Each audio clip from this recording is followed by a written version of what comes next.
السلام علیکم دوستو، ایک عورت گوشت تقسیم کرنے والی کارخانے میں کام کر رہی تھی۔ ایک دن جب وہ اپنے کام کے شیڈول سے فارغ ہو گئی تو وہ گوشت رکھنے کے کمرہ خانے چلے گئی کسی چیز کی معلومات کرنے، پر بدقسمتی سے دروازہ اس کی پیچھے بند ہو گیا اور وہ عورت بغیر کسی کے مدد کے اندر خانے میں پھنس گئی۔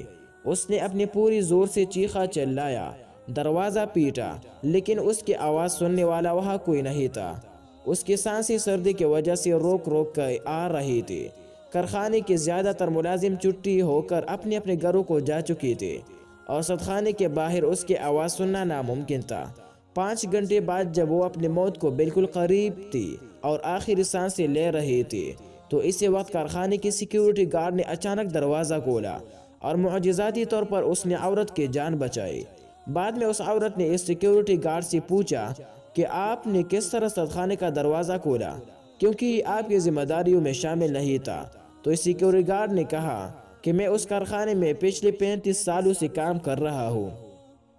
سینکڑوں ملازم ہر روز کارخانے میں آتے ہیں اور واپس جاتے ہیں، لیکن آپ ان چند ملازمین میں شامل تھی جو ہر صبح آتے ہوئے میرے ساتھ دعا سلام کرتی تھی اور چھٹی کے وقت مجھے خدا حافظ کہہ کر جاتی تھی۔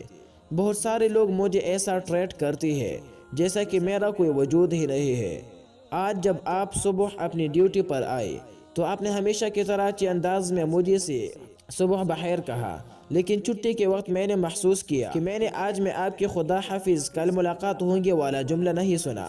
مجھے پتا تھا کہ آپ مجھے خدا حافظ کہے بغیر جانے والی نہیں، تو میں نے فیصلہ کیا کہ آپ کو کارخانے میں ڈھونڈا جائے کہ کوئی پریشانی تو نہیں آپ کو، کیونکہ آپ کے ہر روز کے دعا سلام اور خدا حافظ کہنا مجھے یہ احساس دلاتا تھا کہ میں بھی کوئی ہوں، میرا بھی وجود ہے۔ جب آج میں نے آپ کے خدا حافظ نہیں سنا تو مجھے اندازہ ہو گیا کہ کوئی پریشانی ضرور ہے، اس لیے میں نے کارخانے میں ہر جگہ آپ کو ڈھونڈا اور آخر کار خانے میں آپ کو پایا۔